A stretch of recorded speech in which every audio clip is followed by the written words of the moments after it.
জলপাইগুড়ির আনন্দম কিন্ডারডেইজ প্রাক প্রাথমিক বিদ্যালয় এবং ডে কেয়ার ক্রেশের 11তম বার্ষিক সাংস্কৃতিক অনুষ্ঠান ও পুরস্কার বিতরণী অনুষ্ঠিত হল গত 15ই ডিসেম্বর রবীন্দ্র ভবন প্রেক্ষাগৃহে।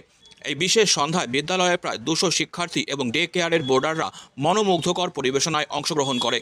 অনুষ্ঠানের শুভ উদ্বোধন করেন বিদ্যালয়ের ডিরেক্টর অরিজিৎ বিশ্বাস। সমবেত সঙ্গীত, আবৃত্তি এবং নৃত্যকলার মাধ্যমে শিশুরা তাদের প্রতিভার পরিচয় দেয়। বিশেষ আকর্ষণ ছিল স্কুলের বার্ষিক কর্মকাণ্ডে অংশ নেওয়া প্রতিটি পড়ুয়াকে নিয়ে এই সাংস্কৃতিক আয়োজন। সারা বছরের পাংচুয়ালিটি, হাইজিন, ডিসিপ্লিন এবং অবিডিয়েন্টে কৃতিত্ব অর্জনকারী 20 জন শিক্ষার্থীকে পুরস্কৃত করা হয়। সবচেয়ে প্রতিযোগিতামূলক বিভাগ ছিল চ্যাম্পিয়ন অব চ্যাম্পিয়ন্স, যেখানে ক্রীড়া এবং সাংস্কৃতিক দুই বিভাগ মিলিয়ে সর্বাধিক পুরস্কারজয়ী শিক্ষার্থীকে ট্রফি প্রদান করা হয়। মাত্র 2 থেকে 5 বছর বয়সী শিশুরা মঞ্চে এসে তাদের অসাধারণ পারফরমেন্সের মাধ্যমে নতুন অভিজ্ঞতা অর্জন করে। বিদ্যালয়ের প্রধান অধ্যক্ষা সারণী বিশ্বাস চক্রবর্তী বলেন, গত 2 মাসের কঠোর প্রস্তুতির প্রতিফলন আজকের সন্ধ্যায় দেখা গেছে।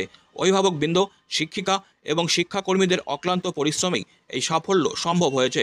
তিনি আরও বলেন, জলপাইগুড়ি শহরবাসীকে প্রাক বড়দিন এবং নতুন বছরের অগ্রিম শুভেচ্ছা জানাই। আমরা ভবিষ্যতে আরও সুন্দর অনুষ্ঠান আয়োজনের জন্য অঙ্গীকারবদ্ধ। প্রেক্ষাগৃহ পূর্ণ দর্শকদের করতালিতে মুখরিত এই সন্ধ্যায় আনন্দম কিন্ডারডেইজ স্কুল আরও একবার প্রমাণ করল তারা শুধু শিক্ষাক্ষেত্রেই নয়, সাংস্কৃতিক অঙ্গনেও নিজেদের আলাদা করে তুলে ধরতে সক্ষম।